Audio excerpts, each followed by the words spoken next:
Hello, hello, hello. Welcome to Royal Sussex Live. Welcome, one and all. Thank you so much for being here. Okay. Let me see who's here first. Carol Lund, thank you so much for being here first. Judy Matasid, Carolita Simone. Let's see who else is here. Antoinette Kennedy, Ingrid Soares, Madam F, Sonia Johnson, Lydia Washington, Maurice Brown, Kathy G is here tonight. Thank you. Brenda Crane, Anita Macbeth, Carol. Okay. And a bunch of other people. Thank you very much for being here. So, I really don't think we'll be on for an hour.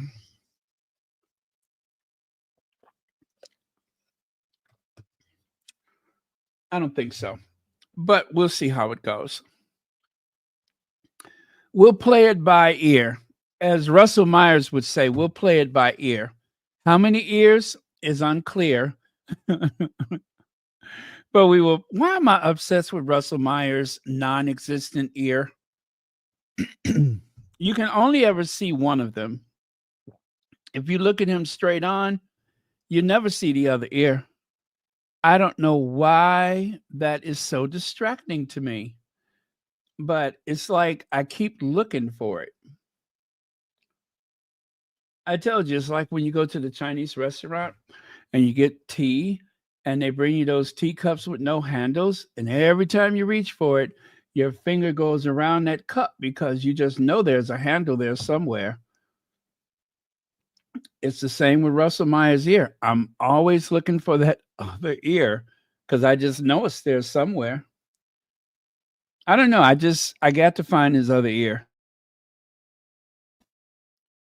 Let me see here.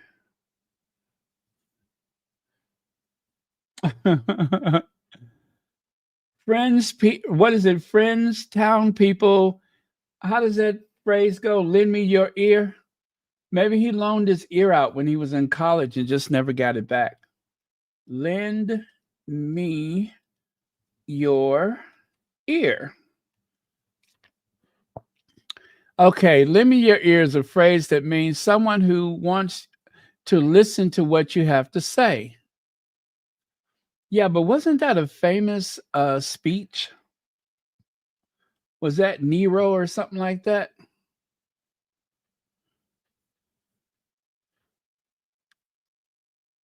Uh,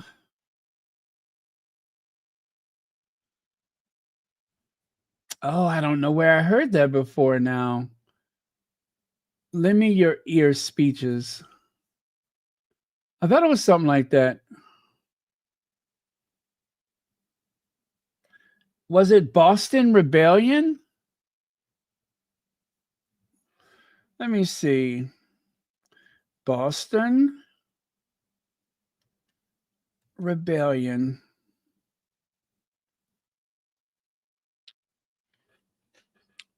John Hancock?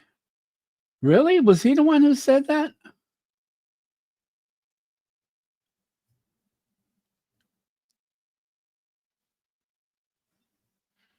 Okay, well, I just found something else to be obsessed with.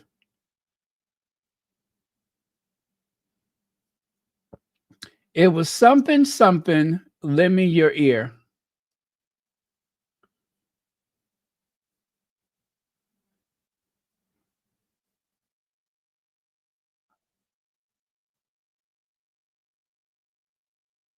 My honored fellow citizens, is, is, is not without most humiliating conviction of my want of ability that I now appear before you, but the sense I have of the obligation I am under to obey.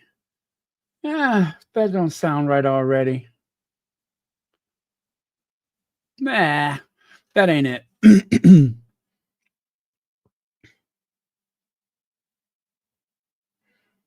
Oh, now it does sound very Shakespeare, doesn't it?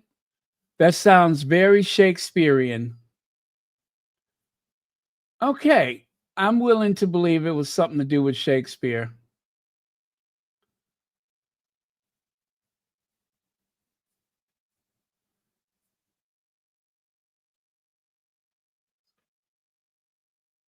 Wow. Okay. Well, let's get on with it.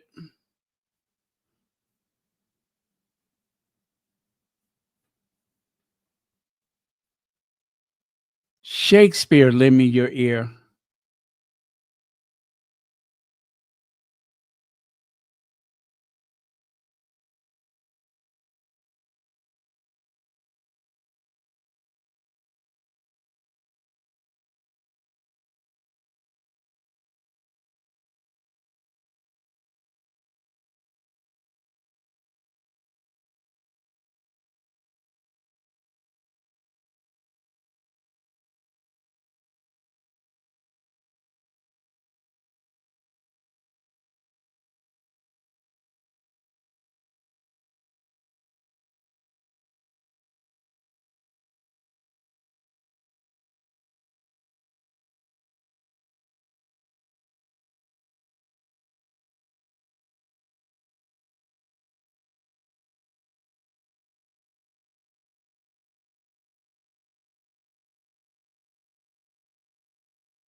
Okay, check one, two, three. Nope. Check one, two, three. Go. All right. Now we got sound. Wonder why that keeps happening. You know what? We got through a couple of days and it did not happen. Okay. So, where were we? So, happy belated birthday, Brenda Crane. We are going to do a salsa. That's my new favorite thing. Okay, let's do this. We are going to do a salsa. This will give us a chance to stretch. All right.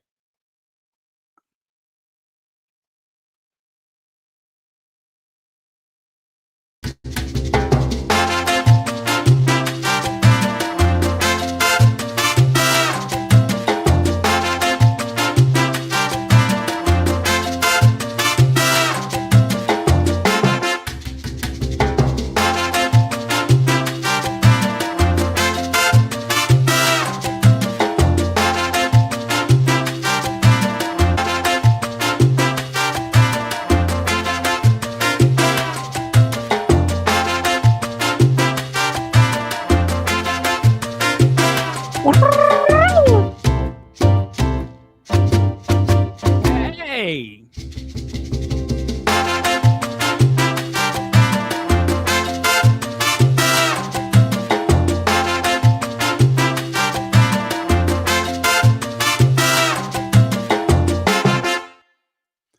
Okay, you have no idea how perfectly timed that was because I made myself a smoothie and I was getting down to that critical part and I was just like, I don't want to do that while I'm talking, but anyway, thank you so much. And thank you, Lydia Washington, for the super chat. Okay. All right. Let's hope the sound doesn't do that weirdness again.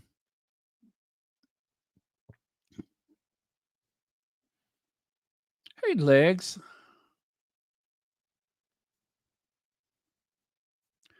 All right. And there we go. So you got a sneak peek of that anyway. Prince Harry's virtual Christmas party. I made that earlier. So just in case you missed it, I made a video earlier where it talks about Harry doing a virtual thingamajig with the Scotty's Little Soldiers. His dedication to Scotty's Little Soldiers is very, very commendable because those kids absolutely love him. And that's one of the things that Harry does so well is he gives the kids and their family so much individual time, um, so especially when it comes to what's the other one? Um, hmm, oh gosh, Well Child. Yeah, Well Child. He flies all the way over from the other side of the world and makes sure that I don't know where he gets the energy from. I just don't know where he gets the energy. I think it's all of that California sun, eating right, and of course, the kids. He has that energy to keep up with his kids. So, yeah. All right. And then there's this. This is the article. Prince Harry joins Christmas party for bereaved military children. You've got people who love you, he said. The Duke of Sussex took part in a virtual holiday party with Scotty's Little Soldiers on Tuesday, December 10th. And apparently they did some I mean, okay, for a virtual party, apparently it was pretty cool. It was pretty cool. Everyone seemed to get something out of it, so that's a good thing. Oh, let's see. Friends, Romans, countrymen, lend me your ears. I come to bury Caesar, not to praise him. Oh, I love that. I I love that.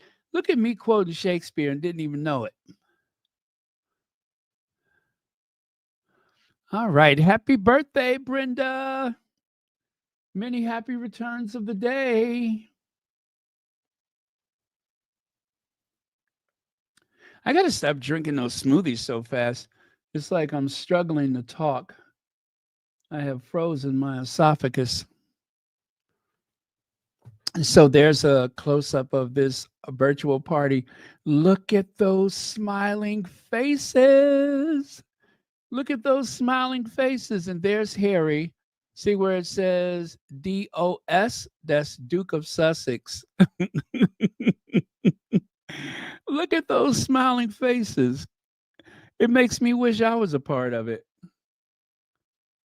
That had to be fun. How cool is that? You're having a face to face on a big Zoom call with the Duke of Sussex.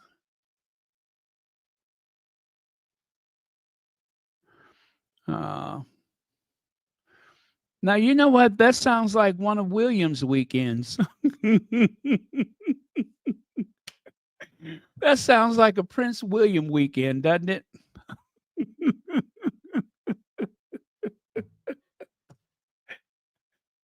Ooh. Oh, that's so bad. That is so bad.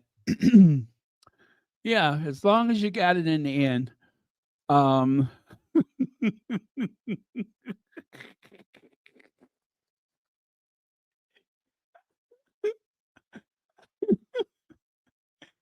that is terrible.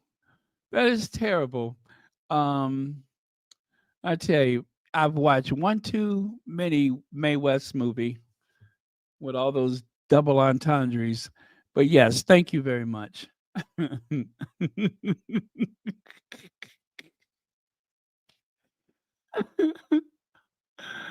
oh, oh, my side hurts now. Um, anyway, What was I saying? Oh, where's Harry? Harry is upper left, second from the left. You see the guy with the red jumper on?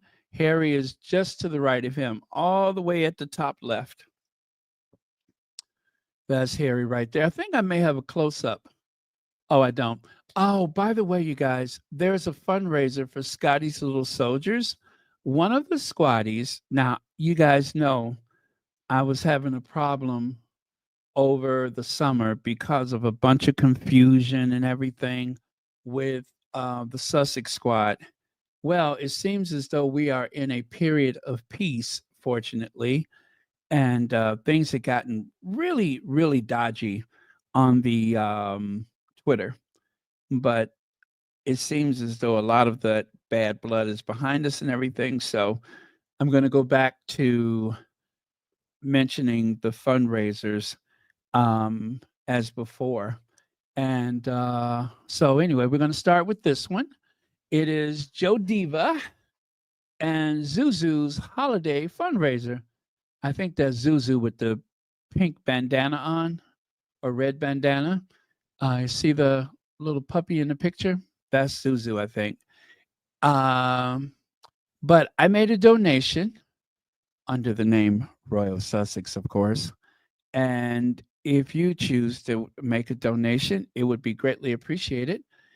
Joe Diva is a very long time squatty, and definitely if she's doing a fundraiser, I trust that that is the real thing. Plus, the link takes you to the um, the Scotty's Little Soldiers, and that's a good thing. So she's sponsoring it, of course, by you know sharing it and everything like that. But the money goes to Scotty's Little Soldiers. And oh, I guess that was it. Just this one page, 2 pages or 2 slides. But yeah, so thank you so much. Lydia Washington has the link right there. So let me put that up top. It's also on the community tab.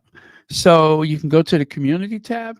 If you can give just as little as $5 or more is better, but whatever you can do is for a great cause. And as I always say, I try to make sure that I mention Harry and Meghan when I make my donations because I want them to know that it's coming from the Sussex squad, or at least someone who really cares about Harry and Meghan. So the choice is yours, but yeah, you got the link, you got the time. Hope you got the credit card. Or if you need to mail them a check, you can do that. I'm sure they'll gladly take it. All right. So as you can see, she has raised 4,475 pounds. That is amazing. That is an amazing amount of money to raise. So congratulations to Joe Diva and Zuzu's holiday fundraiser.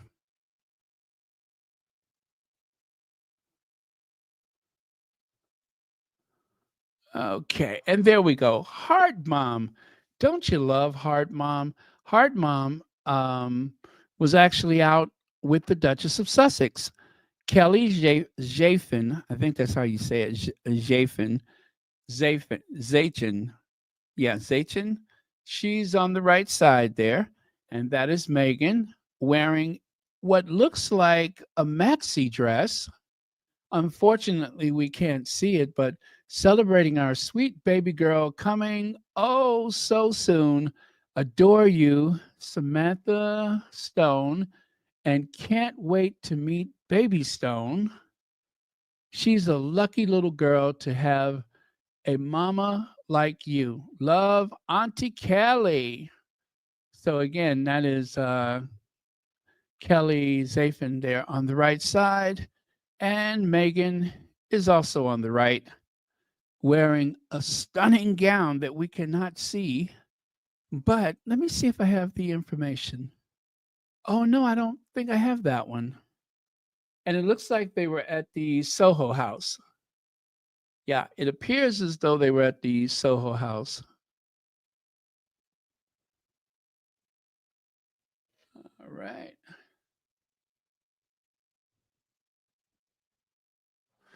Yes, it says here.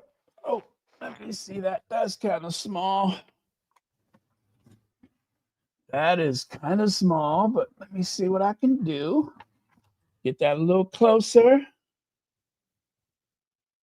Ooh, need a little closer than that.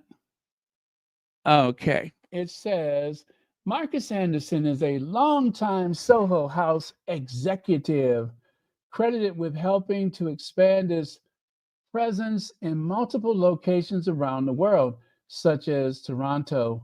Known for his role as a global consultant and chief relationship officer, he is described as a charismatic social connector and socialite, which aligns with the club's mission to bringing like-minded individuals together. Renowned for networking abilities and charm, he has played a significant role in fostering relationships and curating the member experience at Soho House. He is also close friends with, guess who? Meghan's, spanning over a decade. Yes, he's close friends of Meghan's, spanning over a decade. So, for about 10 years, the Duchess of Sussex and Marcus have been good girlfriends. Let me see. Samantha Stone serves as Soho House Chief Membership Officer. Wow, they have some lucky jobs, don't they? I would love a job like that. She has been part of the organization since 2010, so I guess that's the one having the baby, overseeing the membership strategies, which are pivotal to the exclusive appeal of the club. Her leadership helps shape community and culture within Soho House locations worldwide. Okay, yada, yada, yada, yada, yada, yada. She has contributed to philanthropic causes such as serving as a trustee for Children's Hospital Los Angeles.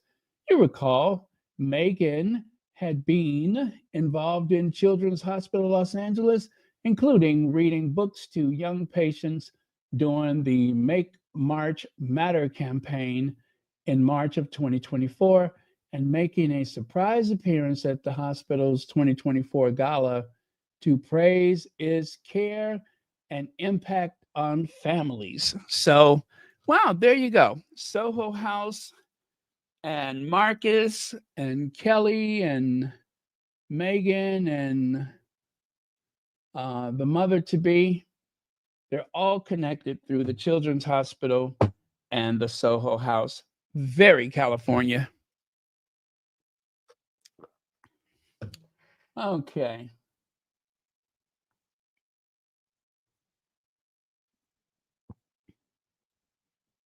Oh, and right here you can see the image of Meghan and Kelly at the Children's Hospital fundraiser. Meghan was the guest of the president, or is it the president or CEO of the Children's Hospital that night? Even though one of those derangers lied and said she crashed the party when she didn't stay but 5 minutes, the truth is she had a position of honor that night, being a guest of honor. And she sat next to Jimmy Kimmel and, of course, the CEO of the hospital. And of course, on the right there, you may have seen that before. That is what Heart Mom had wrote to Children's Hospital Los Angeles for the extraordinary care they give and continue to give to our daughter Lily. Our journey began when she was just 2.5, and from that day forward, we've experienced nothing but kindness, hope, care, and unmatched expertise. So, and this is something that you'll never see with that other princess, the one who's waiting to be queen. just a bunch of girlfriends just hanging out, sharing each other's lip gloss, that kind of thing. Um, but as you know, Megan has many, and I do mean plenty, friendships, and they're very real friendships, enduring, lasting friendships, spanning over a decade in one case that I know of. So there you go.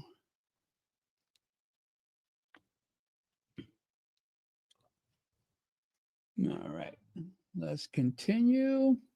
Uh-oh, there's Martin. And he had a thing to say about the polo. As you know, Ministry of Hacks is the name of his um, TikTok channel, and you can find him there almost every day. Morning, friends. The wait is over. Have you treated yourself to even one episode of Harry and Meghan's Polo Spectacular?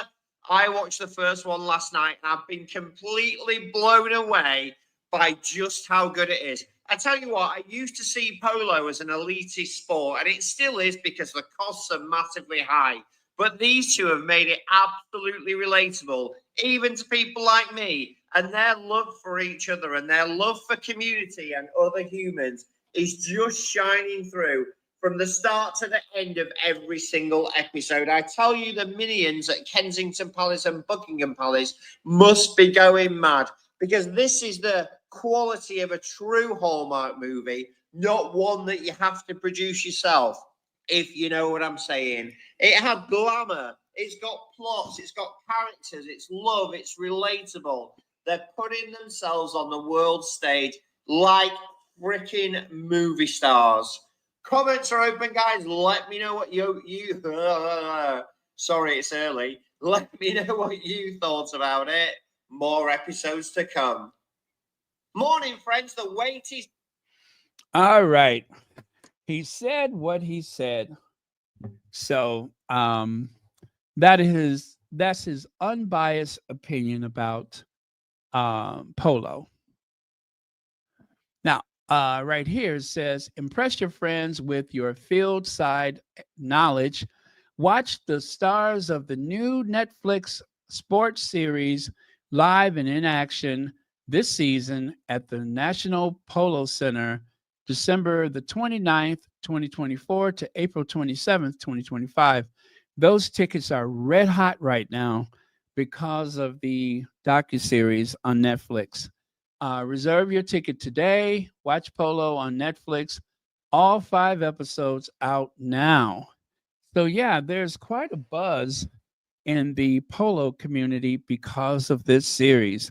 And every day I've been noticing that since the premiere, they have been posting a lot of things about polo, up and coming events and such, and also sharing their thoughts about the docuseries. So it's an exciting time for polo.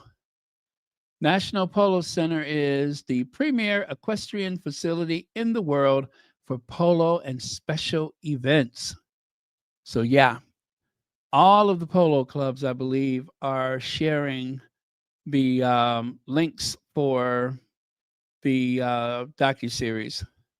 And right here, I think it's La Patilla, uh, El Principe. Anyway, Prince Harry and Meghan Markle production Polo, and docu-series is uh, and so that's what they're telling you, is to make sure you watch it. Parquet, butter, parquet, butter, parquet, butter, parquet, butter. Gosh, I'm getting old. That's from a commercial. Parquet, butter. Is that parquet? Butter.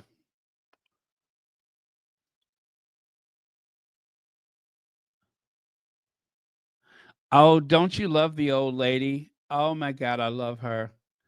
I love her. She is just so funny, and she has so much energy. She has so much energy. She's like she's almost like one of the kids, although, she's in her second childhood, I'm sure. But yeah, you got to love the old lady.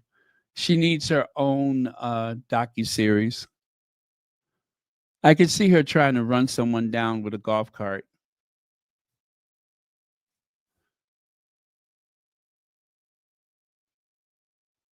Oh, really? Well, sorry, aside from Serena, I didn't recognize anyone else. But it's South Florida, so I'm pretty sure they all run in the same circles. You've watched it twice, Beverly McCaskill? My goodness. Now I feel obliged to go back and watch it again. I know I need to watch the first one because I do believe I was dozing off on that one. And then I finally cut it off and started the second one the next day.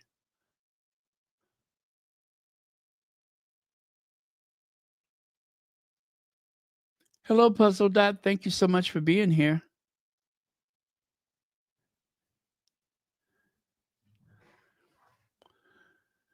Yeah, the Kentucky Derby, that seems like it's so much fun. I mean, it's just like it really is about the clothes, right? And of course, it's about the race as well, but it's also about the clothes. It's like My Fair Lady type of events, right? It's like going to the opera. It's like an excuse to wear a tuxedo. Yeah, I always wanted to go to the opera just to wear a tuxedo. They have that formal event like that. Although I do like a few operas, I kind of like anything Puccini. I love Puccini operas. And if you've seen Moonstruck and you like that music, I believe that's all Puccini. Oh, thank you so much, Judy Matasid, for the super sticker. And thank you for being a member of Royal Sussex. Behind the scenes, Royal Meghan, Markle, and Prince Harry applaud for their easy and collaborative approach while filming Netflix Polo. Now, there were the usual suspects that were pretty nasty about Polo. Just about every British tabloid, not all of them, but the usual suspects, yes, they were awful. And I do mean awful. Prince Harry and Meghan Markle are set to hopefully captivate audiences again, this time with their new latest Netflix docu-series, Polo. This 5-episode series offers an intimate glimpse into the 2024 U.S. Polo Open Polo Championship, aiming to dismantle the age-old perception of polo as an exclusive pastime for the elite. The pair won raves from the program's showrunner, Milos Balak, who told an outlet it was just easy. It was just easy to constantly have um, conversations with them about what we're showing and how we're showing it. So, who is that? You know what? I feel like I should know that person by face, and I can't remember, but I know I've seen the name before. Uh, so Harry's lifelong passion for polo is evident throughout this series. Balak noted he was really a driving force in trying to tell these stories. Meghan, initially an outsider to the sport, has become a huge fan, immersing herself fully and bringing a fresh perspective to the narrative. Well, Megan loves sports anyway, so I mean, what's the team in Canada? The hockey team. She was a huge fan. Well, is a huge fan. Oh, the series reportedly reached an emotional crescendo in its final episode, featuring footage from the Cintabale Polo Challenge held in Wellington, Florida, where Megan is seen cheering on Harry as the episode captures a tender moment when the former actress presents her Duke with a trophy, followed by a heartfelt kiss, a scene that has set social media abuzz. I like this guy. The media doesn't just focus on the glamour. It delves into the dedication and sacrifices of the top players like Nadolfo Camboso, Cambioso, and the series also highlights the Duchess's linguistic powers, showcasing her conversing fluently in Spanish with Camboso, the skills she honed during her time in Argentina. Winsome Jones, thank you so much for the super sticker, and thank you for being here tonight. Greatly appreciate it. The docuseries aims to broaden Polo's appeal, challenging stereotypes and presenting it as sport of grit and community. Balick emphasized, we wanted to show that polo is not just about champagne and socializing, it's a sport that requires immense dedication. I'll say here to that one. And shockingly, and I believe some of you all heard this before, but I am still just floored by this. The Express being rather, not so shady. I couldn't believe it because if it's anything you can count on, is the Express being shady. After all, the Express, I believe they're the record holder for the most negative Meghan stories in one day. Didn't they have like 50 or 60 of them? I think they're the record holder. So I watched Prince Harry's Netflix series. One thing shocked me after just 5 minutes.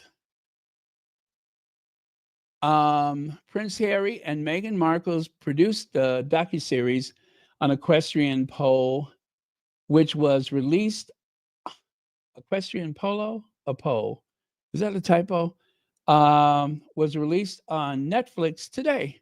Prince Harry is in his element while playing polo. I wasn't sure what to expect when I pressed play on Prince Harry and Meghan Markle's latest Netflix project, Polo. As someone with little knowledge of the sport beyond vague image of wealthy riders on horseback swinging mallets, I expected to be bored senseless. But by the docuseries,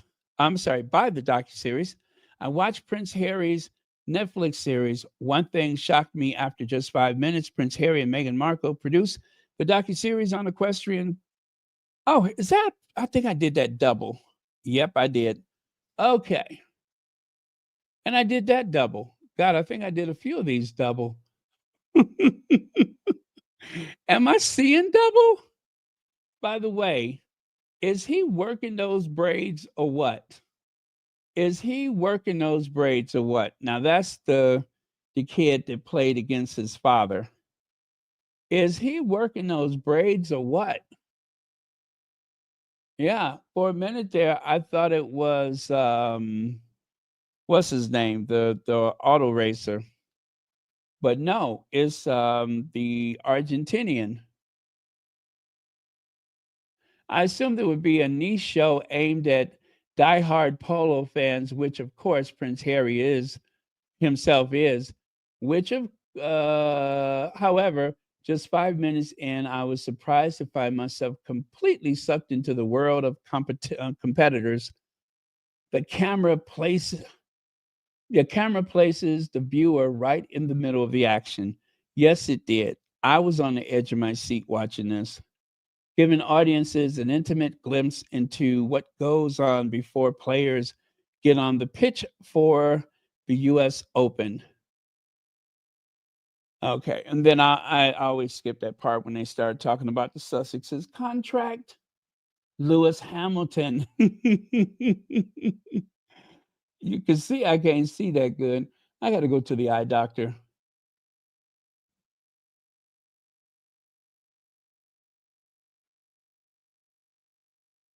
Yes, yes, that whole thing about Harry not mentioning the royal family. You know, if he did, they would say that they were trying to use their um, royal titles to make money. And if they don't, then they accuse them of snubbing the royal family. You just cannot win. There's no winning with those people. They are not supposed to do anything. Otherwise, if they do something, then they're trying to use their titles. If they don't say anything about the royals, how come you're not talking about where you come from? It's bonkers. Let me play that one from yesterday since we're on that topic. Let me play that one from yesterday that was on that very topic that you just mentioned. Uh,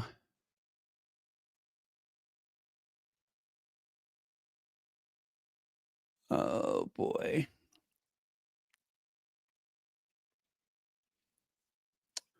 Aha, this one right here. Yes, that one right there with the 1940s decaying ventriloquist dummy. Okay.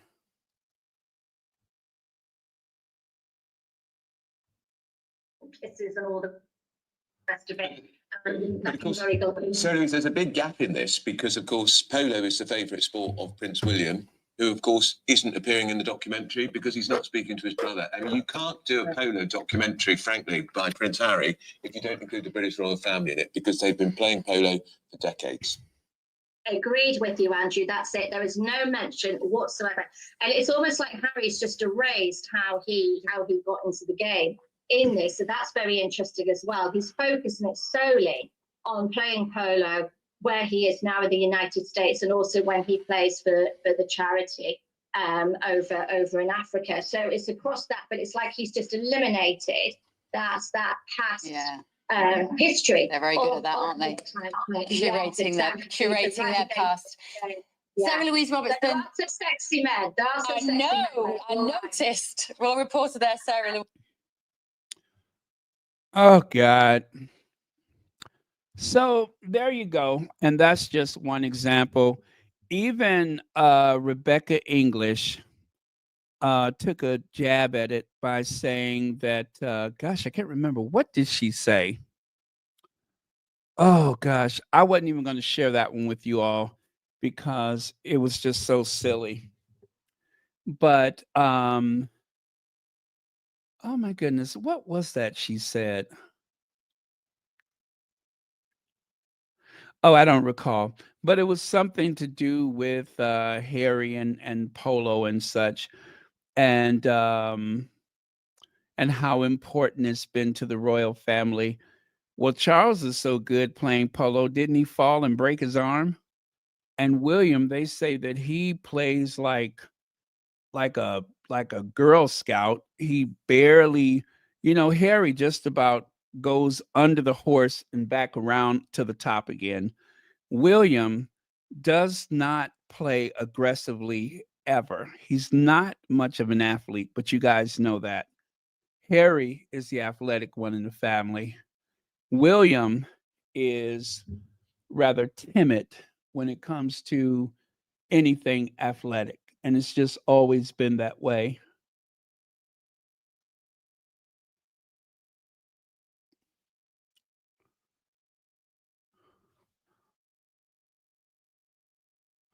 Oh, that's a very good point, Maggie. That's a very good point. It did not start with the British royal family.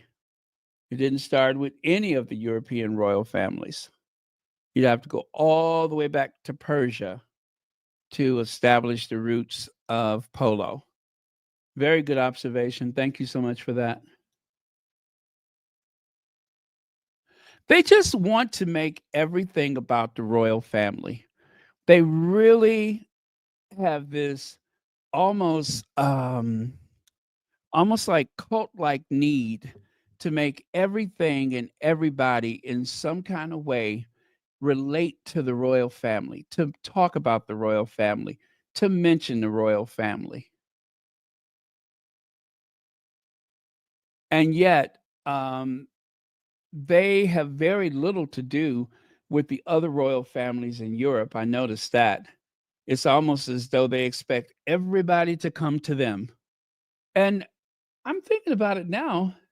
I don't think Charles has made a state visit with any other European royal, has he?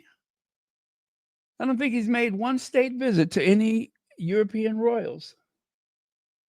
Wow, just thought about that.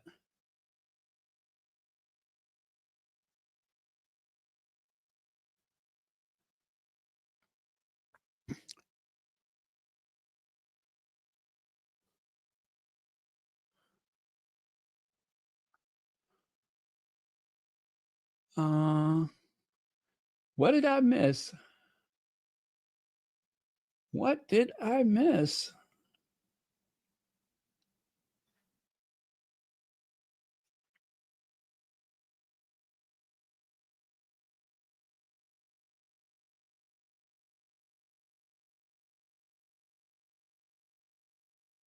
Oh,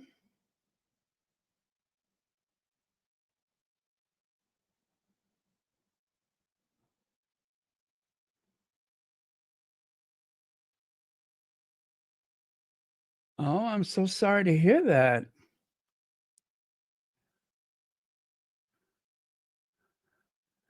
But you know, one great thing about having a mentor is that those mentors are always with you. I lost a dear friend during the pandemic, actually. And this is someone who encouraged me to travel, to, like he told me, he said, if you could ride a bus in the US, you could ride a bus anywhere.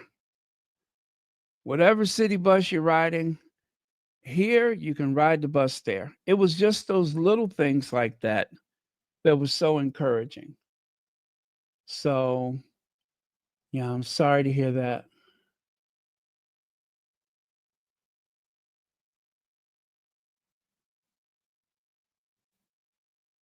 They steal people's stuff.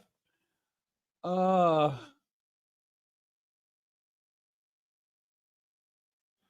yeah, he's not like a panther ready to pounce. He's more like a three-toed sloth ready to just kind of try to cross the road. You ever see how when that viral video where that sloth was trying to cross the road and all the traffic had to stop? That's Willie, three toes and all.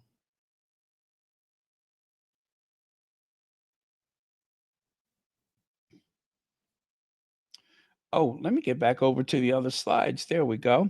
Regal Meghan takes the lead while Harry acts like she is the royal as the couple pack on the PDA and share jokes in their new Netflix series, Body Language Expert Reveals. Um, Harry and Meghan make a brief appearance in the five-part series.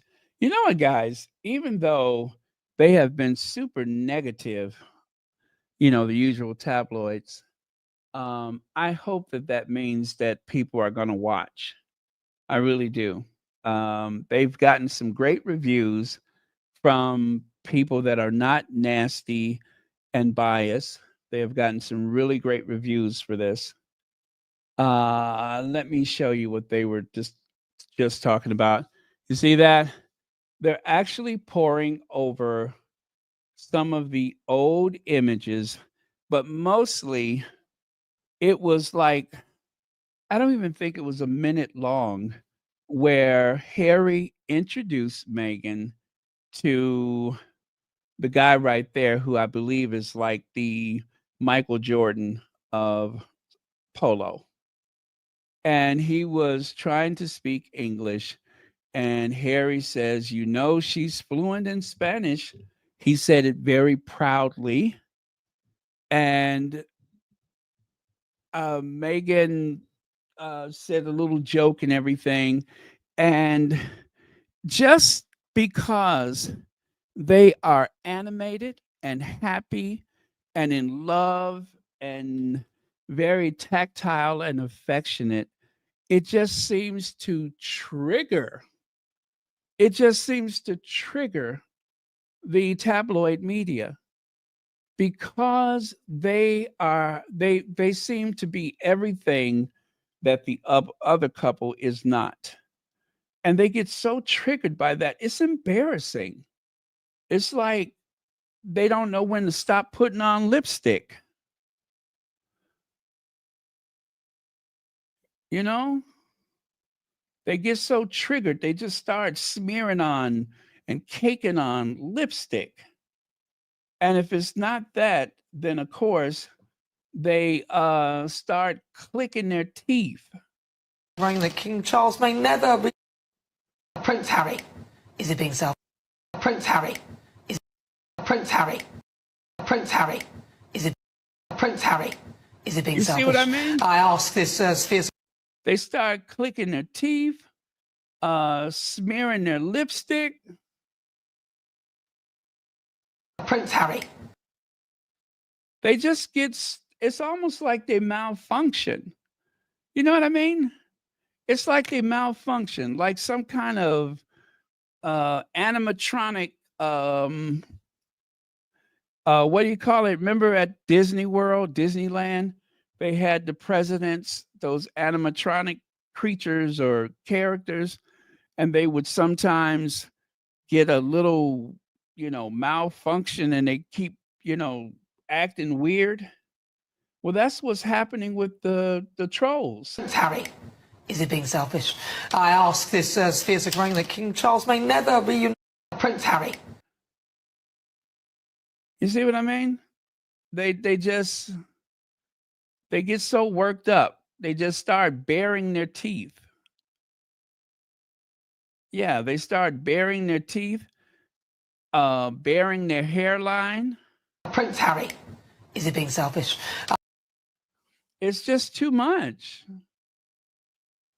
It's too much. And to what end, I ask? What is the goal here?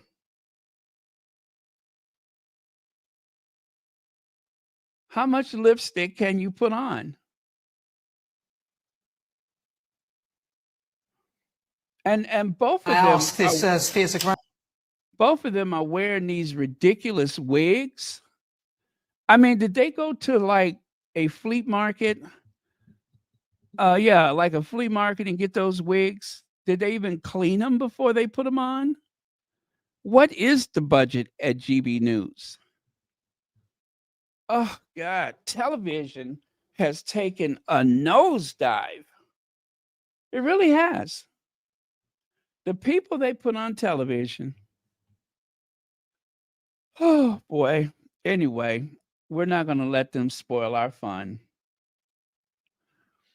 And this bothered them. They actually ran these photos again, which is fine because this is really Harry and Meghan at their best, doing what they do best. Just last week, you had these royal reporters swearing up and down they were not waiting for Harry to fail. This week, here we are again. Absolutely, Legs. Absolutely.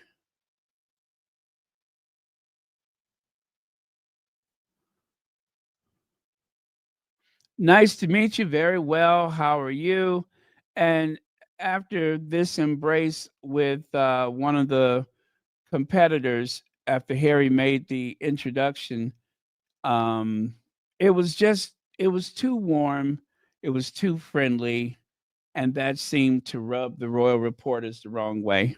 They could not stand seeing Harry and Meghan being polite and thoughtful and caring. Could not stand it. And you know what it makes me want to do? I would love you guys. Maybe we should do a GoFundMe and have Tabitha call out the royal reporters. You know what I mean? Because there's something about Tabitha when she calls out somebody. I don't have that skill, right? But I think we need Tabitha to confront these royal reporters, right? And don't you go messing up nobody else's day, or however she say that. That's what we need. If there was just somehow to get Tabitha to speak over these royal reporters, because they've already had a string of mishaps messing with Harry and Meghan. But I think Tabitha could just speak those tabloids into non-existence. I think she would be the one to do it.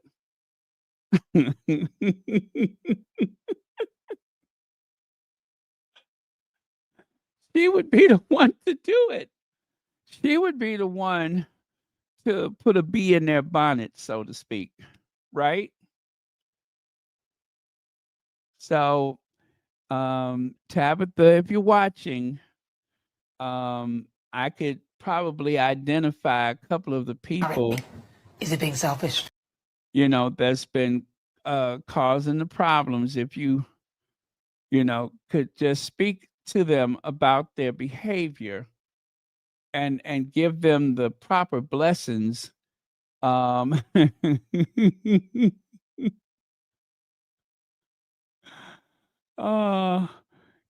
to point out right and wrong in the way only you can, right? I would appreciate it. So, because there was some powerful words all day long. Those were some powerful words. And ain't nothing went right for that one since. So, God bless. I'm on your side. And don't let anybody tell you different. Now, all the way over in Thailand, there are people that are trying to figure out what is Meghan's beauty regimen. Meghan Markle's facialist reveals the most important steps in her skincare routine. Now, thing is, it is vogue for Thailand, but it seemed to list a whole bunch of skincare products, and I didn't want to go through that. Um, as you know, anytime there's an article about Meghan, uh, it seems as though all of the fashion and beauty magazines inevitably they're going to try to sell you something. So I chose to just skip that part of it, but just to show you the reach of our Duchess all the way over in Thailand. They're talking about Meghan's skincare routine, which I thought was absolutely stunning. Also, I want to show you the dress that she has on. Oh, that is cute. That is cute. It's Alice Linen Medi dress by, is it Pose? Posse? Posse? Posse. That's the name of the brand. But I got a couple of photos I'm going to show you. I didn't get a chance to do that. But yeah, that's kind of cute. Very Meghan. Very, very Meghan. And of course, you couldn't see the shoes she had on. But let me pull those photos up for you. I always like to share those when I can.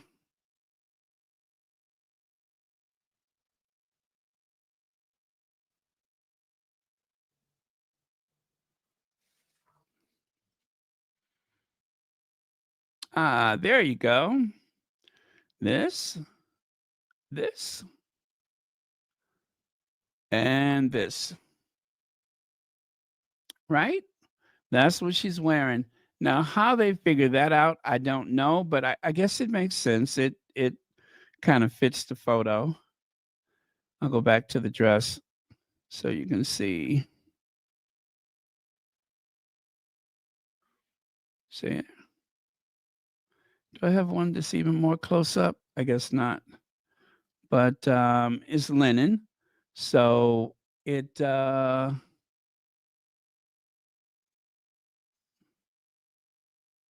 yeah, there you go. That is the dress. That is very, very Meghan.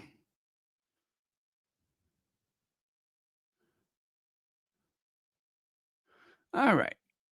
And of course the name of it is, I think it's Posse, Posse. But yeah, that's it. Madison, howdy to you too. Thank you so much for being here. Yeah, it is. It is very nice. Oh, there we go. So I guess they're having a girl. I guess they're having a girl. Kate's new reality, confronting her future roles sooner than expected. Now, what are they trying to say? I don't know. Maybe Gladys is in trouble. Maybe Gladys is in trouble. You know, maybe there's something is going on with Gladys. That Gladys, of course, being Camilla, Godzilla, the queen consort. Maybe she is having problems. But then again, people are posing the question, what if Kate is not the one that's ill? What if it's Willie? I promise you, they both look bad. They really do. And I'm not saying that to criticize them. They look bad. They look bad. And I would not normally have anything to say about anybody that I thought was in a bad way, except as a distraction.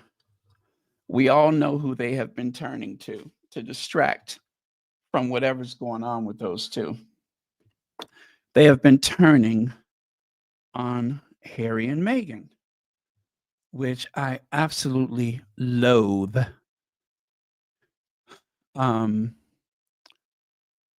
And so, of course, we have been pushing back as a community. We have been pushing back because it is really unfair. Whatever is going on with those two, it has nothing to do with the Sussexes. And even when they were trying to say that, oh, the Queen and Philip, they were so old and so frail, they survived World War II. Okay? They survived the Windsor Castle fire, and 3 of their 4 children's marriages in the dump. Princess Anne nearly kidnapped. They survived all of that. But you mean to tell me they could not survive the idea that essentially they were trying to do to Harry and Meghan what was done to Diana? I don't need to tell you what that means. So they ran for their lives. I'm sure the Queen understood.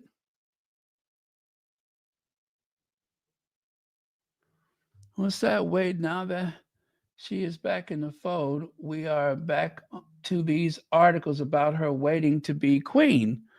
Yeah, there are hundreds of them, isn't it? Yeah, I don't know about this one. But let me tell you what Celibici said. Celibici said the Princess of Wales' new reality covers this week's issue of People magazine. What new reality is that? You see, Kate and William are quietly preparing to be king and queen. And like Leg said, We've heard that before. It's been months of this, months of Kensington Palace and unnamed friends of Prince William reinforcing a narrative that King Charles is not long for this world. Not just that, I'm sorry, not just that, but sources seem to be indicating that William and Kate are not actually all that prepared. And they've been consumed with angst and anxiety about all of it. Tina Brown also used a similar argument when she tried to explain what the Frappuccino was happening with Will and Kate earlier this year. That Will and Kate were frozen with intense anxiety as they failed around with incompetence. Yeah, as they failed around with incompetence. Obviously, People Magazine, and this was based on a People Magazine article, isn't that harsh, but this whole cover story is rather curious. Some highlights. This reads to me like yet another promise to be keen, that's Keen, which have been a regular feature coming out of Kensington Palace for more than a decade. Keening season. Celibacy call it keening season, and that's when Kate is keen to do something. So now Kate is keen to be queen. So the keening season. So it's been a regular feature coming out of Kensington Palace for more than a decade. Kate spent years doing the bare minimum as Duchess of Cambridge because she was preparing to be queen. Now she's Princess of Wales. It turns out that there are still so many preparations, all of which need to be done privately, and she cannot do more than a handful of public appearances while she prepares.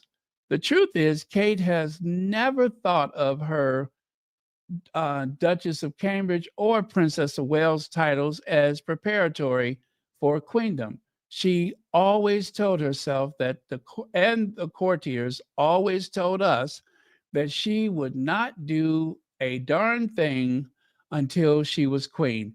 And now that is closer than ever. She's still like, never mind. She really will be the least visible consort in history. Now, that was from Celibacy. And it's true. There's been all this preparation, much to do about nothing.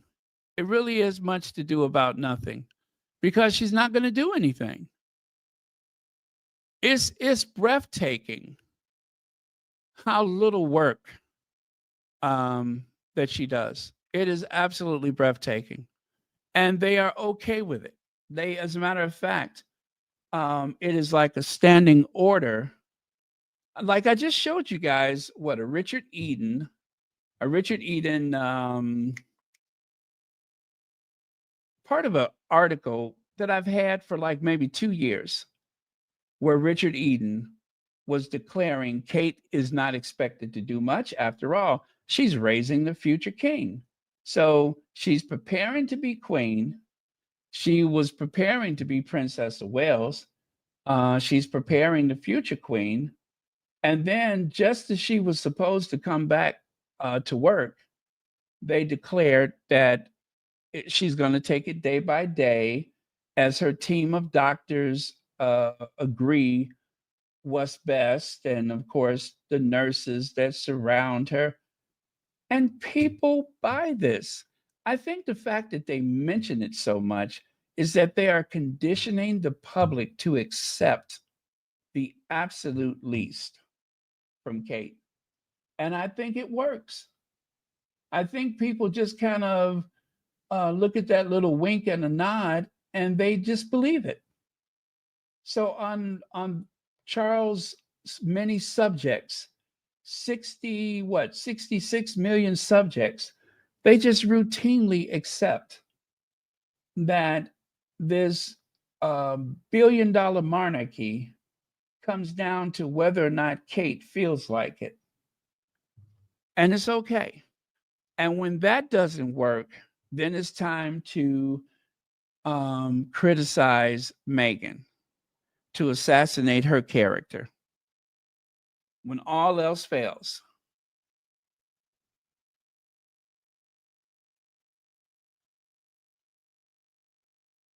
So right there, Richard Eden, beauty executive Demetra Pinzent quits as director of Prince, oh, I got that right the first time, Prince William and Kate's Royal Foundation. You hear that? Another one bites the dust. They have another employee that's stepping down. And Zandy Sussex says, like rats abandoning a sinking ship, yet another person has quit working with the Waleses. This latest blow comes after they had to abandon their search for a low ego CEO due to lack of interest. Now, what she's speaking about is some months ago, and that's not the exact wording, but they wanted someone who did not have much of assertiveness to be a CEO to their household. And I believe that's a position that's never existed before. But remember, William wants to do things differently. So they were attempting to hire some sort of executive to run their household. You mean to tell me 1,000 years of breeding and you are unable to work this out for yourselves?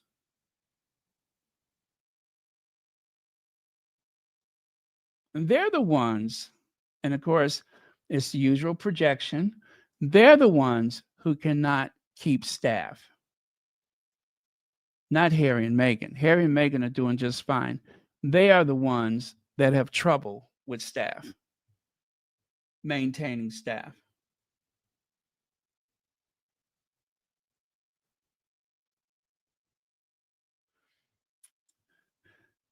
Katie Middleton has so many faces they put on her. Poor thing must be confused about how she even looks because the media don't think that her actual face is good enough for the public. They give up. Yeah. It's got to be a lot of pressure for someone who is so lacking, and she really is. She's not of the character for the role. And even though her role has been reduced to saying the absolute least, doing the absolute least, less than any consort in history, and she can't even get that right. She can't even handle that.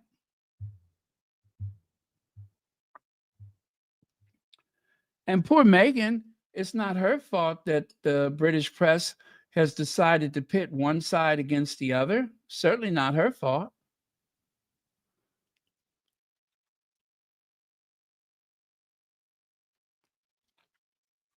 That's true, Hazel Jones. As I said so many times, the person who directly benefited from all of that hypercritical language used against Meghan has been Kate.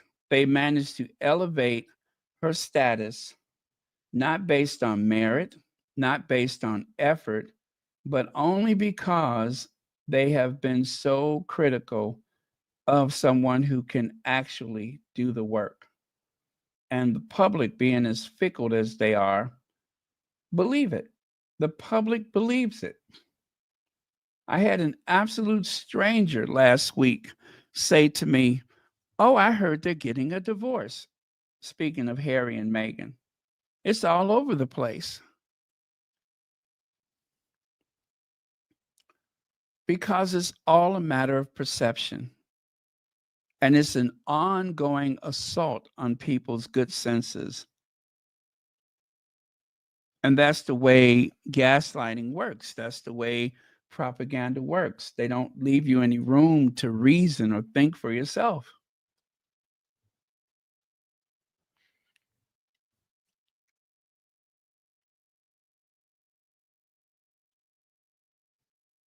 Yeah, it's really sad, but someone has managed to use those applications to get all the way to the White House. Repetition and lies. And the British media, they're doing the same thing. They're doing the same thing.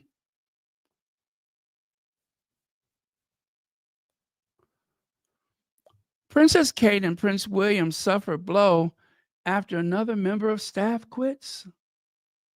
Kate and William's royal team faces shakeup after staff departure.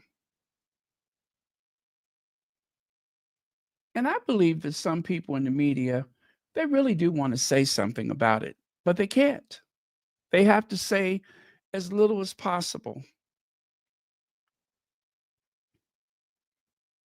And who knows how long ago this announcement was made to the Welleses before we found out about it.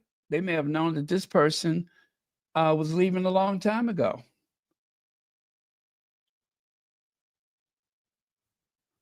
Better to mention it closer to the day. And then there's this spot of bother. Charles' biggest ever family Christmas. 45 royals will gather at Sandringham for a meaningful celebration amid the King's cancer battle, including a special guest of the Queen consort. So who's on the invite list? Well, we already know who that special guest is, so don't even play with me. And then take a look on the right.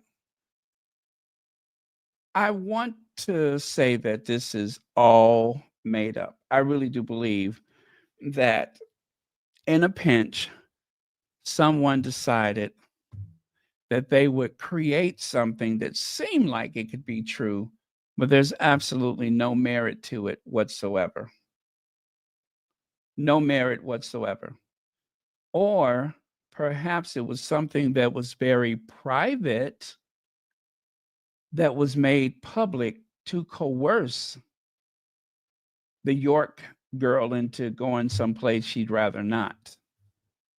Who has ever heard of those York girls being mentioned for Christmas? I cannot remember one time when their Christmas was an open-ended question.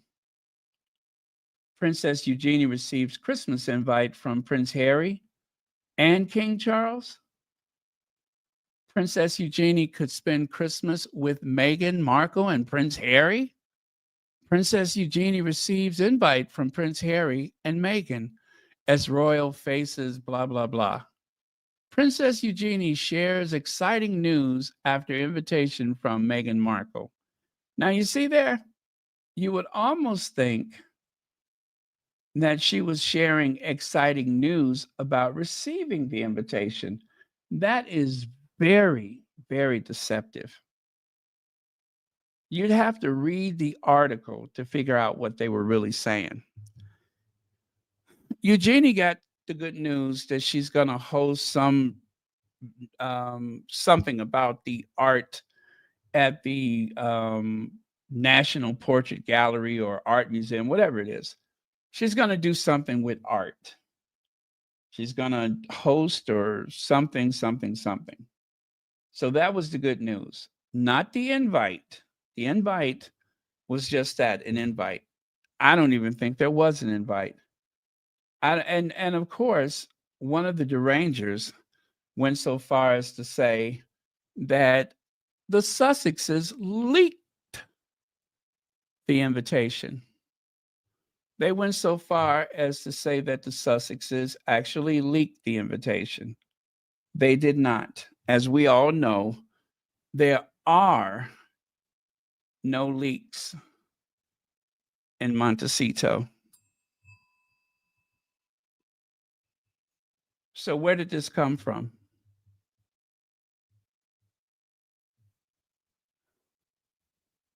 Yeah, Sean, that's exactly what it is. It's just made up.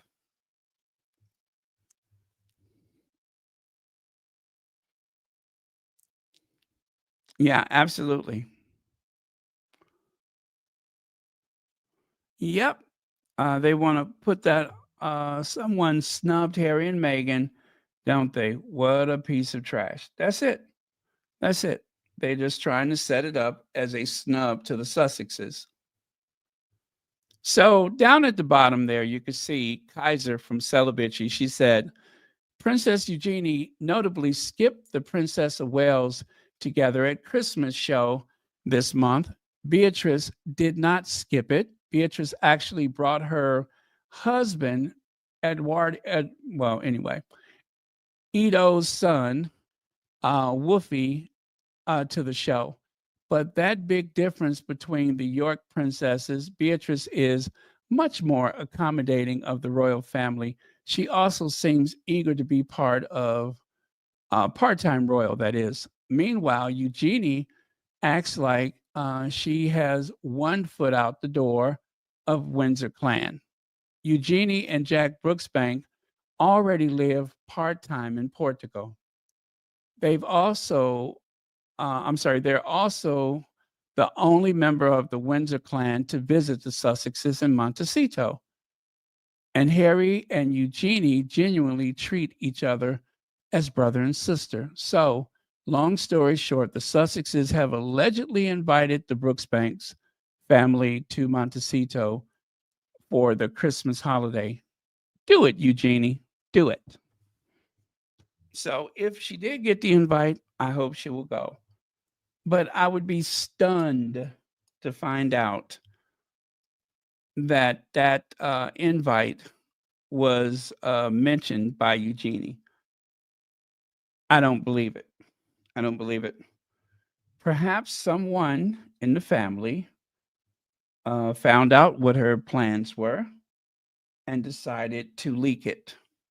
But it didn't come from her, and it certainly didn't come from the Sussexes. And we don't even know that it come from anywhere but someone's imagination. It may just very well be a setup. Clear and simple setup.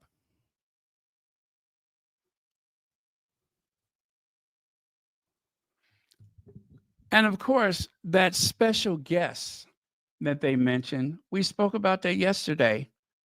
Camilla's son is going to spend his first royal Christmas at Sandringham. Now, he wasn't welcome to be there before because he's not a royal yet. Yet. But I believe that they were making a case for him to be there. And I don't get this. Why even mention it? How come he just can't discreetly go and be done with it? But there must be a greater reason why they made it a point to mention it. Okay? So the other day, there was an article in the Daily Mail from a Daily Mail writer, and that, of course, is Camilla's son. He does cookbooks and restaurants and food and stuff, right?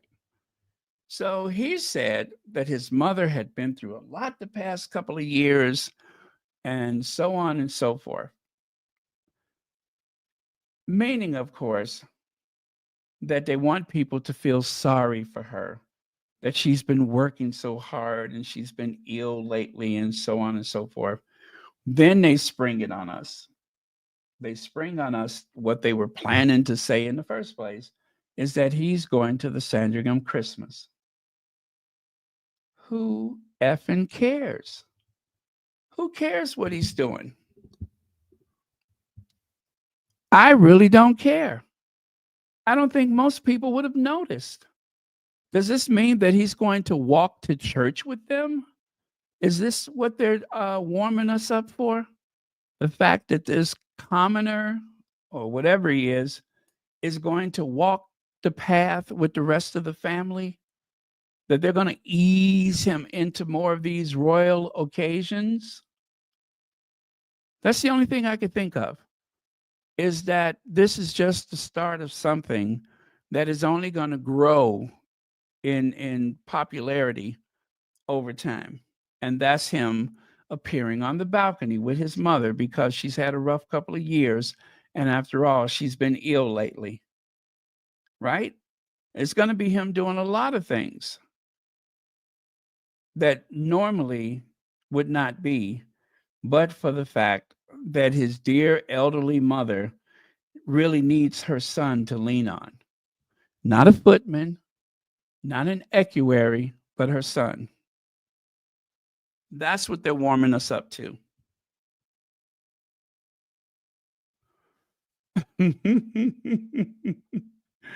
Well, you know what? They better check the flatware or the cutlery because I have a feeling that some of it is going to come up missing. And also, as we know, some members of that family, well, let me put it to you like this. They would have fit right in at Studio 54 back in the day, right? And so I guess when it comes to that, whatever they can't get from Uncle Gary, they got he's the Uncle Gary on the other side of the family. So this way, he'll be close. You know what they say? Keep your friends close and keep your Uncle Gary closer, right? Baking soda for everyone. Who knows what it's about?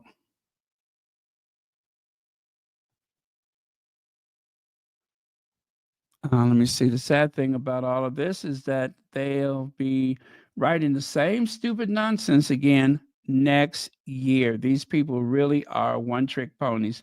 You know what? And that is the truth. That is the truth. And I would think that that shows how incompetent they are.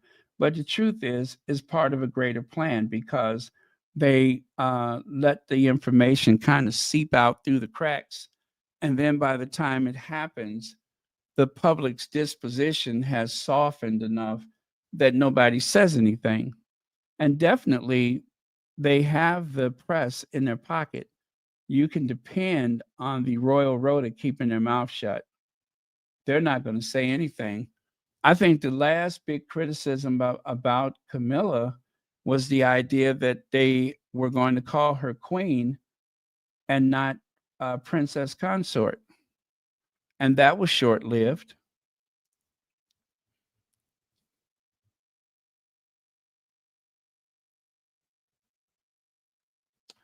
You know, there's always that.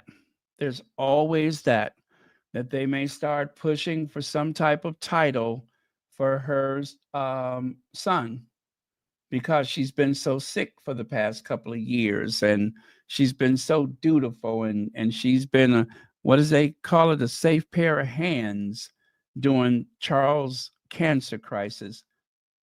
You guys, listen to me. Hear my voice when I say this. Whatever you felt about Queen Elizabeth II and about Prince Philip, they never weaponized their health. They never weaponized their health. They never wanted people to feel sorry for them. There was no discussion about it. If they could stand up, they would go to the function. It was rare for them to call off. But the only cards that this family can play now is Kate is ill, Willie is stressed out from shouldering the burden of preparing to be king. Charles is ill, and now Camilla's on sick leave or on the, on the list. So that's three of them that may or may not feel good today or tomorrow. And then there's one who doesn't look good, who doesn't look healthy. But if he falls short, it's only because he cares so much about his wife. Nice work if you can get it. Nice work if you can get it. Anyway, you guys, that is the last slide. I just noticed that is the last slide. I'm going to take a look at some of your, let me drink some water.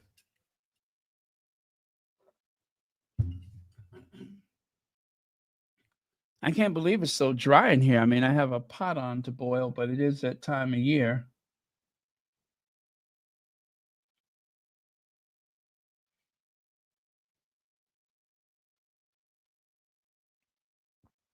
What's that?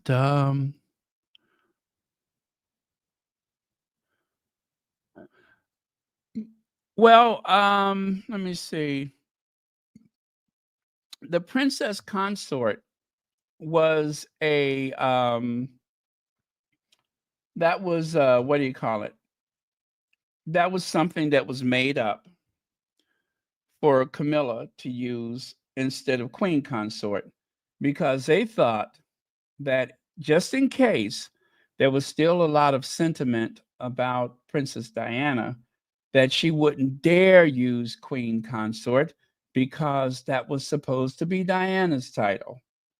But because they have the press very well trained, they decided to skip the thing about the princess consort.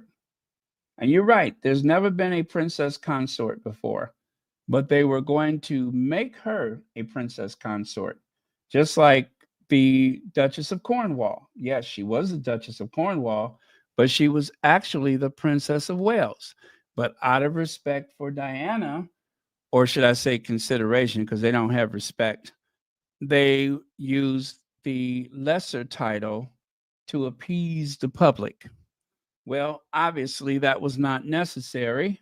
At least it wasn't for long, because during the period of saying that they would never use queen consort for Camilla, that they would never use Princess of Wales, the character assassination of Diana, she was mentally ill, she was paranoid, deluded, she played games with the press, she played dangerous games, the driver was intoxicated.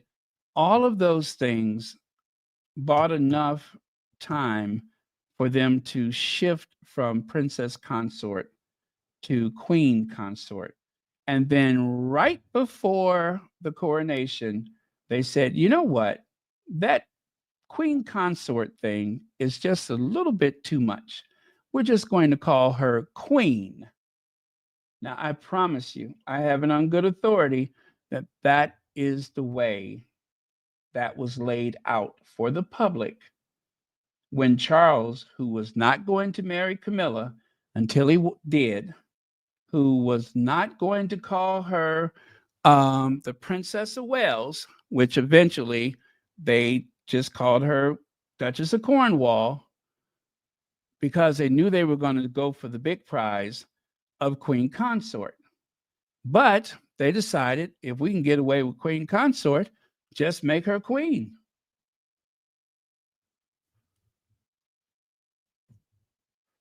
That's the way that was. There is no such thing as a princess consort.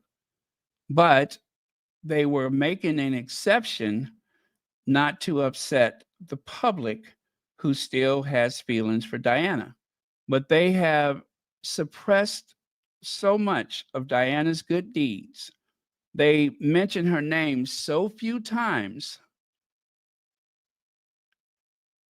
that a whole generation, they're hoping a whole generation will forget Diana. And this is something that was done quite deliberate. They were just buying their time. And it worked. There was a little pushback just before the coronation. It lasted for a couple of days, and then that was over with. But I actually can show you where some of the royal reporters were just like, wait a minute, but you all said that she would be princess consort. What could I say? We lied. And then, of course, the icing on the cake, the crown. The crown was an absolute abomination the last two seasons, where they downplayed Diana's contribution to that family, modernizing that family. they downplayed her work. But what they managed to drum up is that there was just something wrong with her. And this idea that Charles wept when he went to that hospital, I don't believe it. Because no matter how you slice it, it solved a lot of problems in that tunnel in Paris. That solved a lot of problems for Charles and his mistress.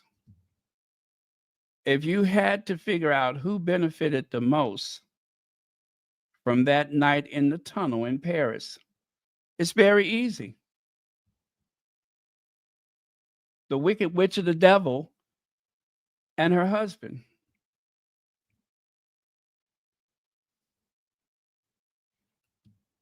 And again, it was deliberate. It was very deliberate. They had it all planned out. The only thing that would be hard to prove is the tunnel in Paris. Well, that one we just don't know. We have to say allegedly, or wasn't that just a coincidence? The mother of all coincidence? But we do know it solved a lot of problems.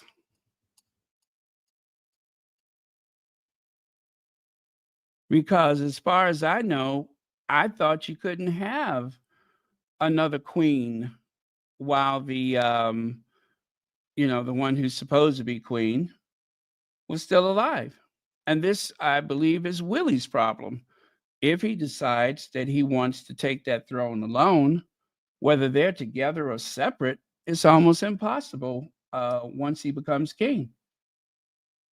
Once Charles takes his last breath, that lazy, poor excuse for royal Catherine will be Queen Catherine. And she's going to do about as much as Queen because they got her set up for life. This whole thing with the pre-cancer, non-cancer, cancer has set her up for life. She will never have to work full time as long as she lives. She never did it before, and she's certainly not going to do it now. She will show up at the Troop in the Colors. She may or may not go to the Troop in the Colors, but she will show up for Wimbledon. She will show up for, let me see, her Christmas Carol and possibly Remembrance Day. She may find a way out of that. Worked for Camilla. You see, every time Camilla doesn't show up, they have given her an out, meaning Kate. Every time Camilla doesn't show up, that means that for the same occasion, Kate can stay home when she becomes queen.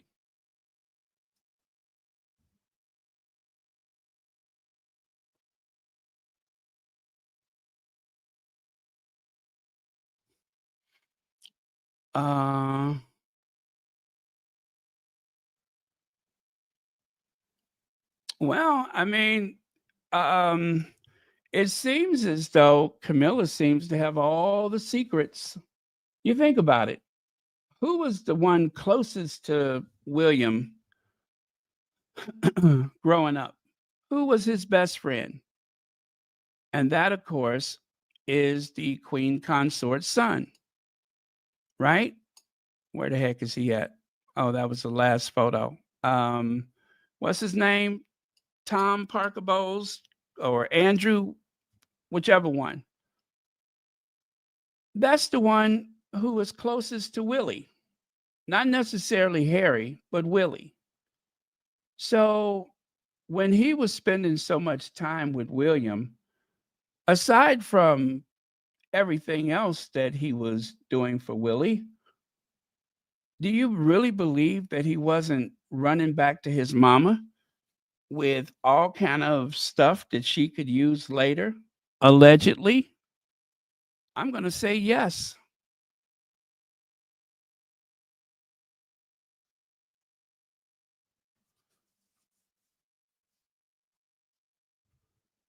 I'm going to say yes.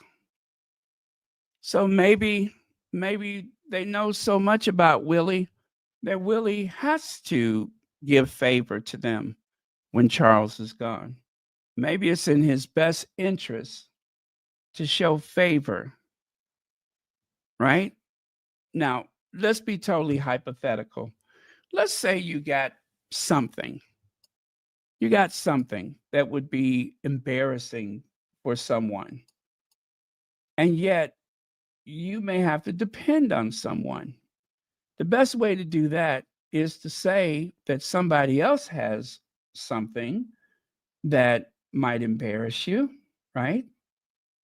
And I'm just saying this has nothing to do with them. I'm just setting up a little situation. So you play their best friend, the devil's advocate, whatever.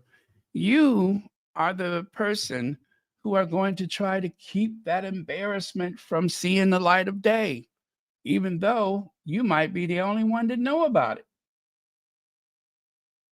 But you got to make other people think that somebody else might embarrass you.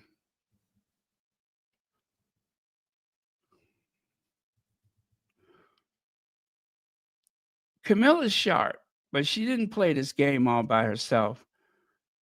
One of the best allies that she had during all of this was not the press. It was her son.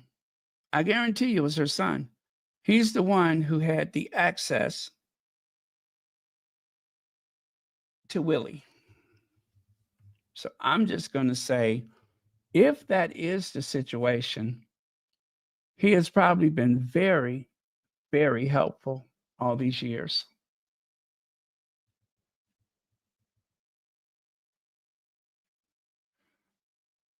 Yep, probably have been very, very helpful. He's a hybrid of his mother and father. He looks just like both of them. He really does. People say, oh, that might be Charles' son. No, it's not. That's not his son. The other one, that's his dad. They look just alike. You look at their eyes, you see one, you see the other. But he has his mama's jaw. He has his mama's rugged good looks. He has his mother's rather rugged, somewhat, tough jawline that he gets from his mother.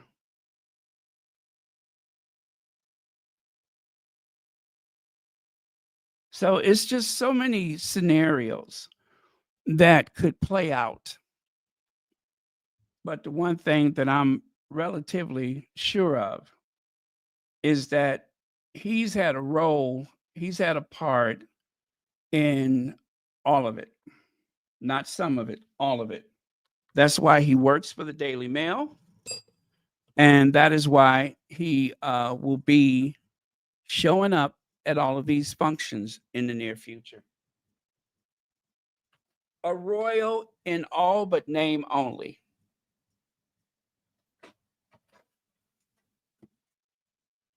So, and Charles is just going to play right along with it. With all of the things that Charles and Camilla have overcome to get her in that position, using every scheme and sleight of hand, if they want to put him on that balcony for every occasion, they will do that. If they want him to sit with them in the church or at anything, they will do that. Who's going to stop him? After all, Camilla has been unwell. That is her son. He hasn't spent, this is their excuse, he hasn't spent Christmas with his mother. This is what they said now. He hasn't spent Christmas with his mother in 2 years, right? Well, Queen Elizabeth has been dead for 2 years. So he hasn't spent Christmas with his mother for 2 years. But now he wants to spend Christmas with her.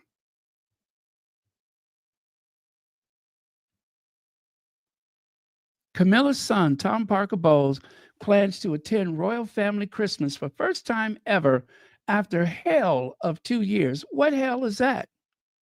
I don't know what hell they're talking about. Everything is going her way. My mom said, I'd love you to come. Wait. My mom said, I love you to come. You know, she has a very deep voice. I haven't had Christmas. Oh, I'm sorry. That was still her. I'd love for you to come. I haven't had Christmas with you in a long time. So Parker Bowles told the Telegraph that he's going to Christmas. And who knows? The next thing is to make sure that her grandkids can go. Because the paparazzi is not allowed to photograph them. The last time she was with her grandkids, they actually covered their faces or blurred them or whatever.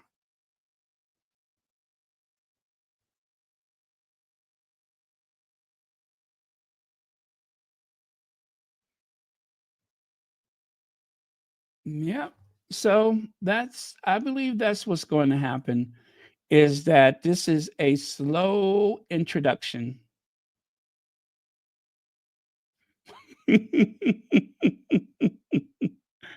Doesn't he have a big face? He has such a large, like, it's almost comical, like a cartoon character. He really looks like he could just open up his mouth and just cover someone's entire head. You know what I mean? I mean, I'm not trying to just be funny. I'm saying it looks like he could just extend that big, massive Shan. Is that her surname? Shan or Strand or whatever. He could just drop that big strand jaw of his and just take someone's entire head into his mouth.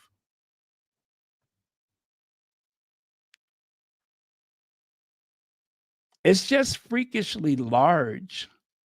I wouldn't be able to have a conversation with him for just being in awe of how big his head is. Is that cruel? It's just so much of it is distracting. Very Fred Flintstone.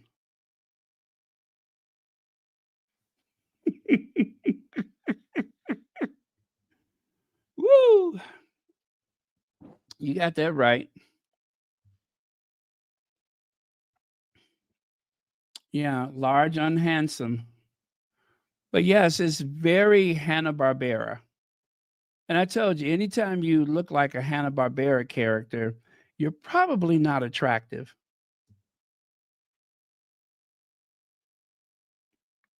Hanna-Barbera didn't believe in really having much of a neck. 3 toes and 3 fingers.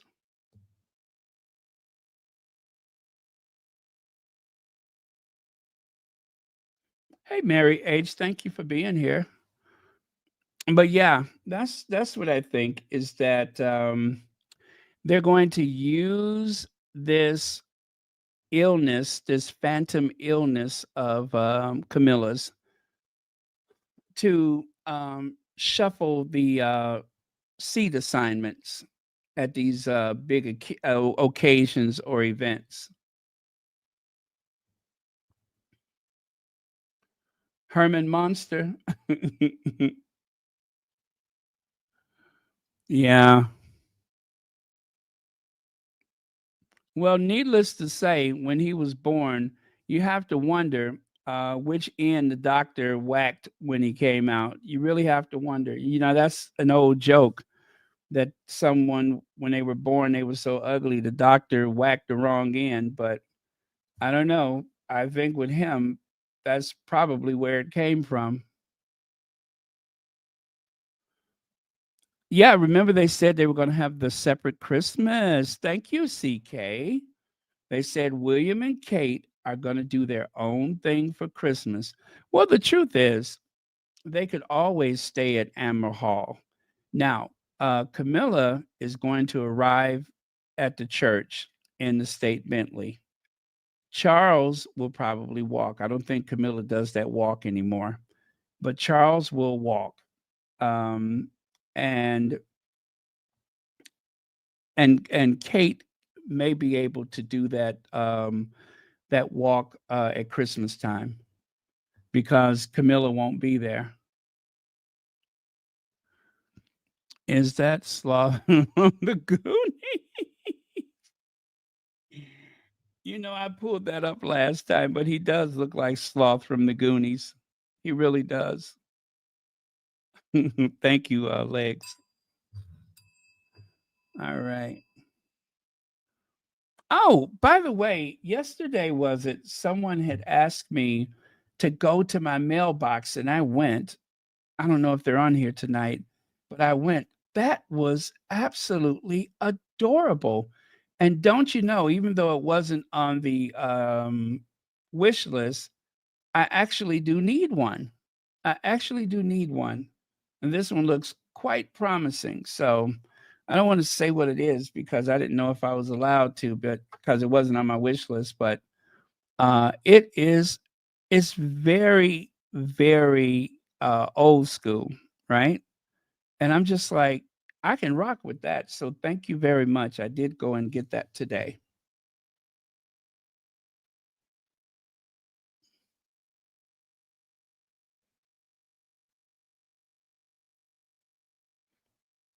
Yeah, and you know what? I am still trying to sort out what was going on with the Wells's kids at Christmas. What was going on with the Wells's kids at Christmas? Now,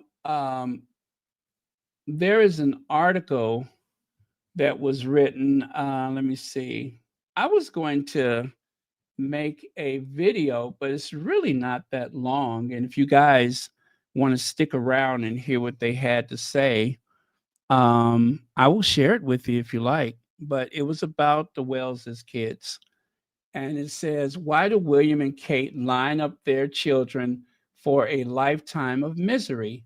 It's hard to fathom the mental gymnastics Prince William, rather, and Kate Middleton must perform to justify parading their children, Prince George, Princess Charlotte, and Prince Louis, before the world, knowing full well the misery that comes with being in the royal family. Or, I'm sorry, the royal fishbowl, they said, the royal fishbowl. These are not parents shielding their children from harm. They are complicit in a system that devours innocence and individuality, packing their kids as symbols. Packaging their kids as symbols of monarchy before they even understand the word. Is exploitation in its most insidious form, cloaked in tradition and royal pomp. Now, this article is by J.P. Knoble. For George, the reality, and this is not mainstream media, of course, this is someone's blog page. For George, the reality of his future as king is at least written into his destiny, however unjust. But what of Charlotte and Louis?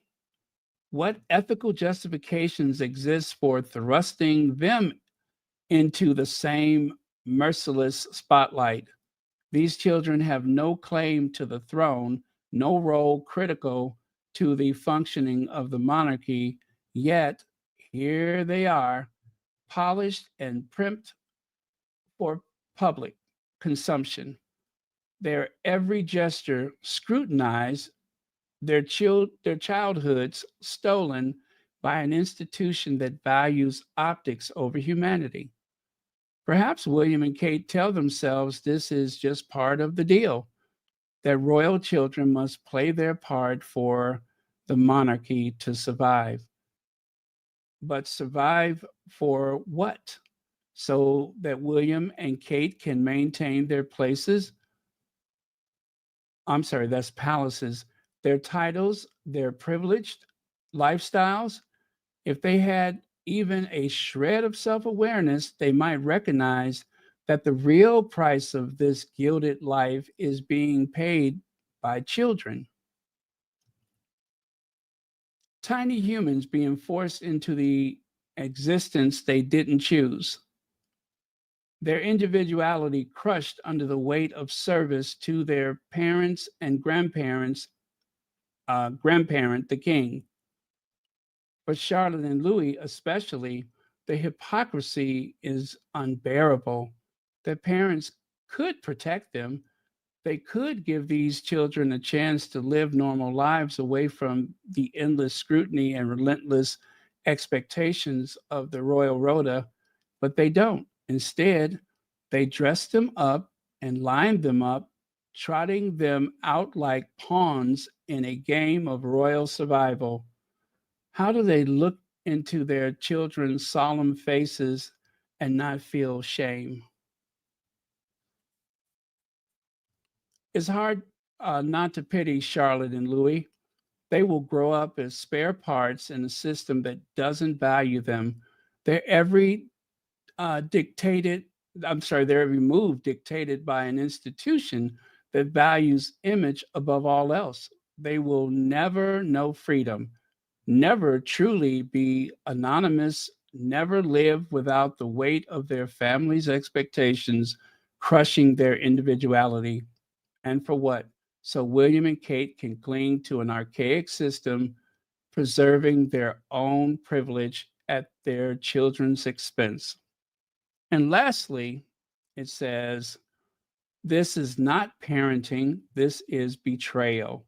A betrayal of the most sacred duty a parent has to protect their children from harm. Instead, William and Kate offer up their youngest as sacrifices to the monarchy's survival, ensuring another generation suffers as Prince Harry once did, as a cycle of exploitation dressed up as duty and is sickening. Charlotte and Louis deserve better.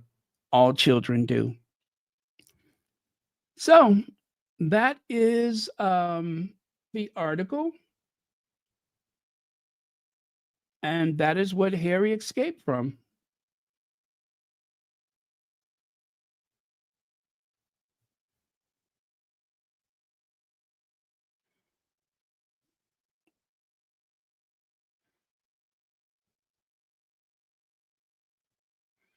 Yeah, that was a missed opportunity.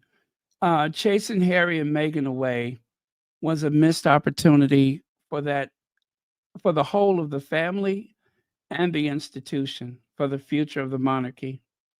The monarchy will survive, albeit in tatters, by the time George takes the throne. But you guys, I am haunted, seriously haunted by those images of those kids the other day at that Christmas carol. Those kids look so sad. Charlotte seemed, yeah, I don't even want to say, but it's, it's really not good to say, but Charlotte, that look that she had said it all. So, but there are people that are cheerleaders of that institution that see nothing wrong with it. But the country has been conditioned to not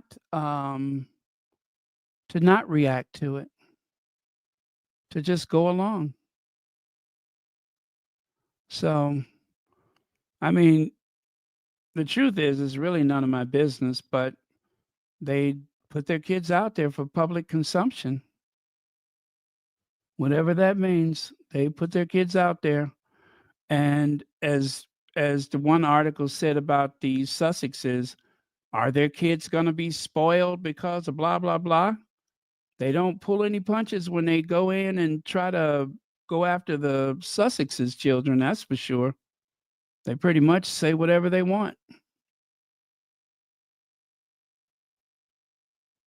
So, But I'm going to be more respectful because those kids did not ask for that life. Oh, there it is right there. That is right there. See this?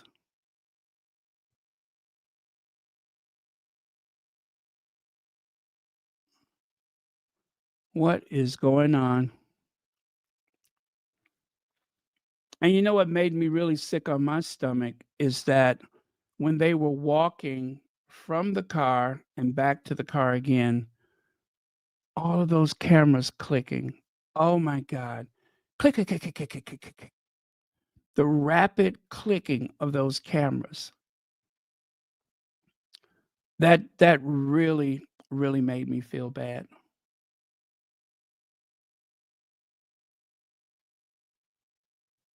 That really made me feel bad. And for the second year, Kate has shown up without the kids. Now, 3 years ago, when she did that little piano thing, that little piano card trick or whatever, they all showed up together. But this time, she showed up by herself. Last time, she showed up by herself. Not sure what that means. And then when the kids get there, you got this.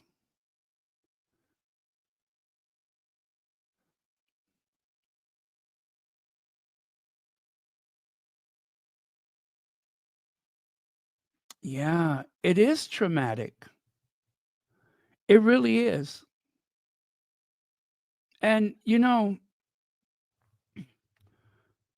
I don't know. I shouldn't even suggest what they could do instead, but I would think that it would be better if the kids showed up and went through a separate entrance instead of parading them in front of those cameras like that.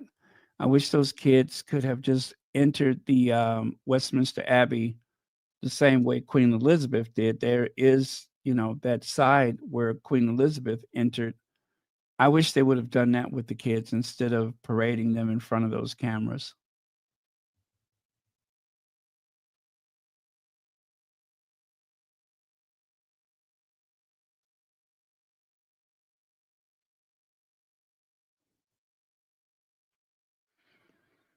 And Charlotte didn't, it seemed, you know, kids don't know how to lie. Charlotte could not hide it.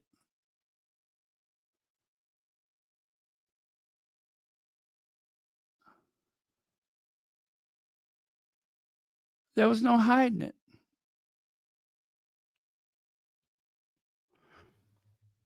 I'm going to let you hear what the Minister of Hacks said about this one, because he did say something about it the other day.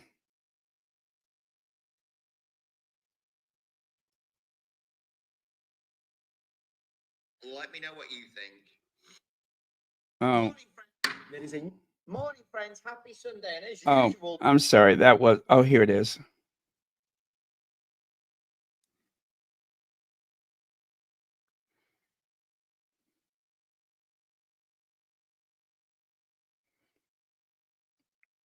Yeah.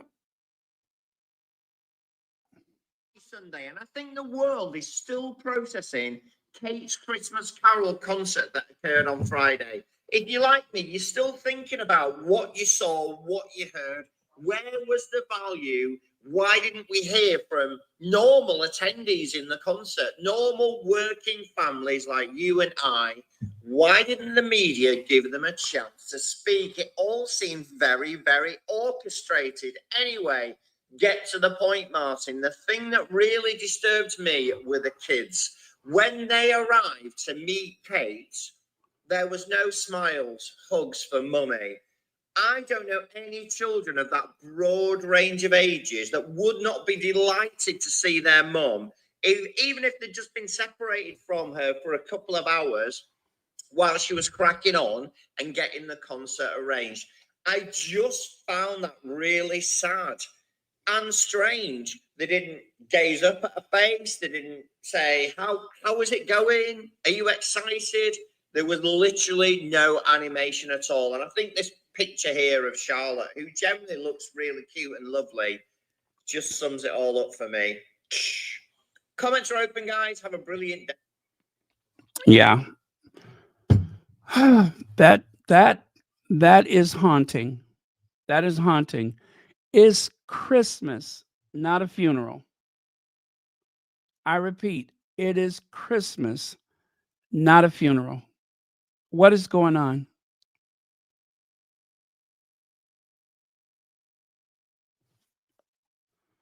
Hey, Blacklight. Yeah, absolutely. Her facial expression gives it all away.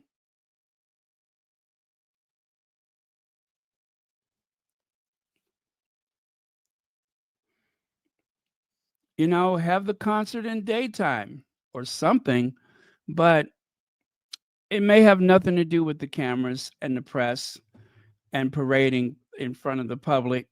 May have very well have been the living arrangements.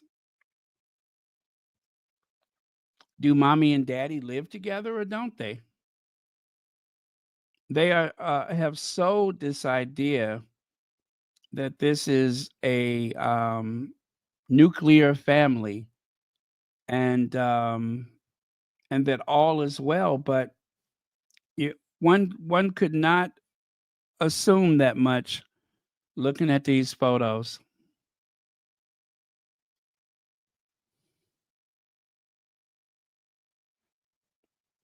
But they're going to say, well, when they're on official royal duty, that this is just the way things are.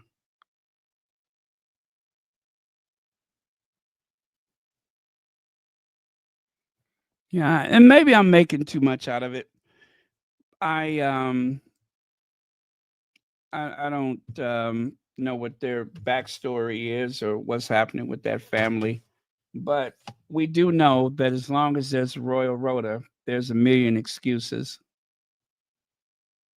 As long as there's a royal rota, they'll find someone in Montecito to blame it on. Right?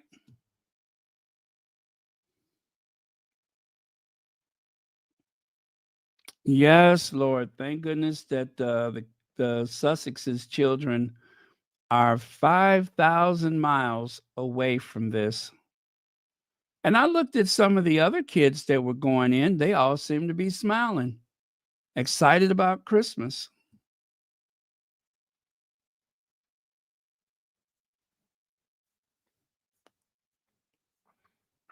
Well, I'm going to go, you guys. Thank you so much. Very, very interesting this evening. I told you we are going to we're going to have more of these conversations about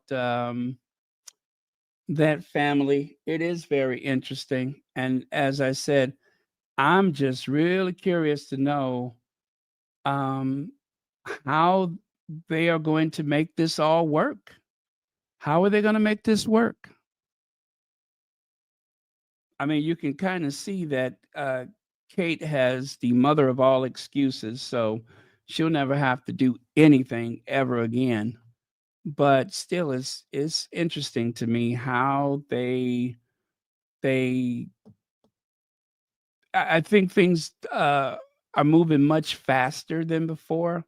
Whereas with Charles and Godzilla, it was all very measured, very deliberate, and done over time. But the Welleses, everything moves really fast for them. Everything moves very fast, and they make a lot of mistakes.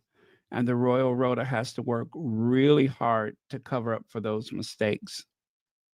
Like this whole rollout of the cancer. When Kate sat on that bench, they said that what's the guy from MSNBC or CNBC? They said he didn't know anything about it. That most of the courtiers were kept in the dark about the whole park bench video, the Renaissance Jesus video. That most of the courtiers knew nothing about it. That was just something that was kind of thrown at them.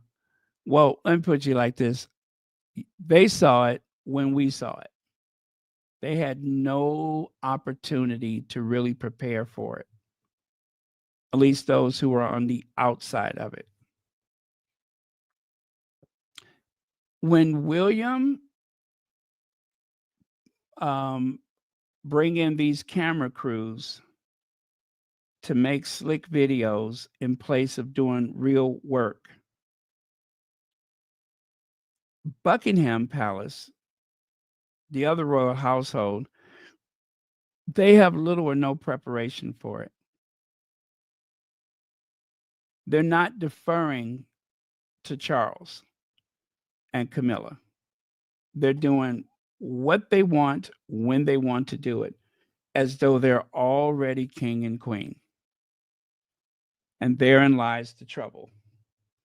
We have not seen William and Charles alone at any function or any type of anything. We have not seen that. If they are having meetings, it has been very secret. But I don't think they are. Now measure that up to Kate not being in the same space with Godzilla. There's a war between households. When was the last time you saw William kiss his father on the cheek?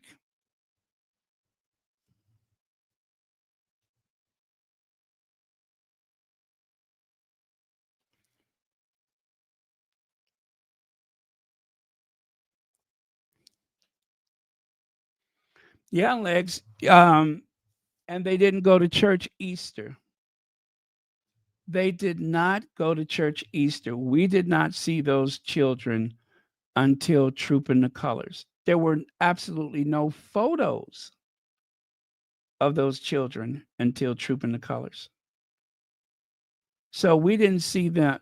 We didn't see those children from December the 25th until June.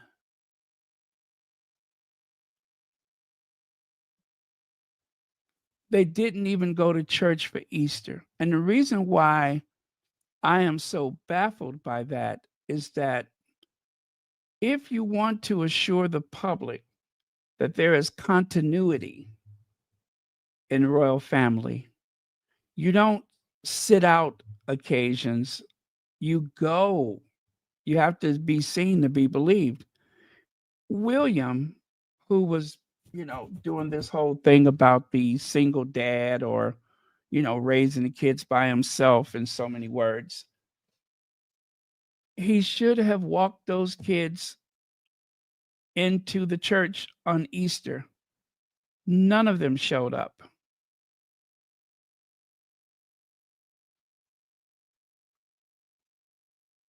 None of them showed up that Easter. They usually go as a family. Okay, mom can't go. She's with a whole team of doctors and nurses, but Willie and the kids can go. They did not.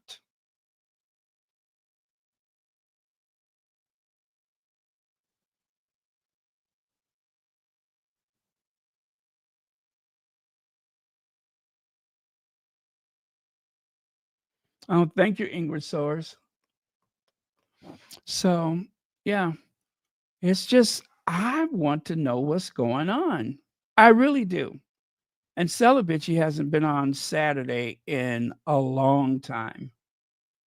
But I wish that they would do like at least an hour, but they never go over 45 minutes as far as I know. But if they would do like 2 hours where they just talked about that, because they have a lot of that information. They have been covering the royal family long before Meghan and Harry.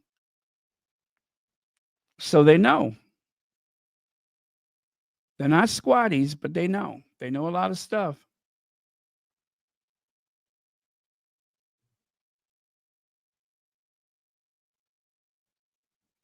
Okay, well, we should go. It is 1 a.m. here. Thank you, everyone. Have a very productive day or sleep well tonight, whichever comes first. Stay warm if you're in the colder climates. And what is this about a cyclone? What is this about a cyclone on the East Coast? Where'd that come from?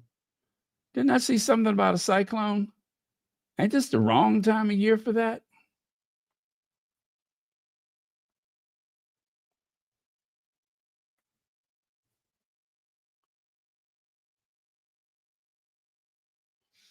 Wow, Demi Moore looks good. 62 years old.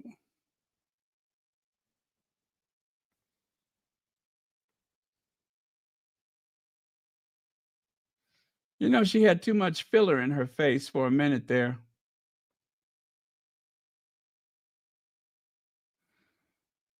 Oh, you want to close with the Ginger Avenger tonight? Let's do that then. I'll do the Ginger Avenger. Let me change it.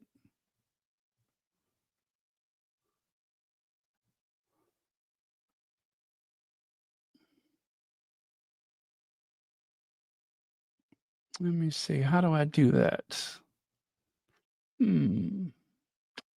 Okay. Move that one and add the Ginger Avenger. There we go.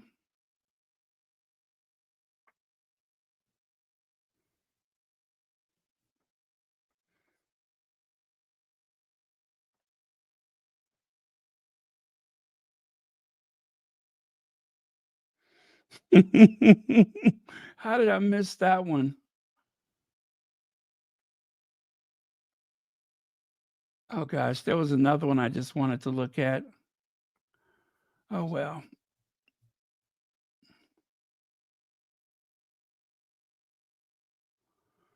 Thank you, Cookies and Cream. All right. All right. Thank you, moderators. Good night. Love you guys. See you next time.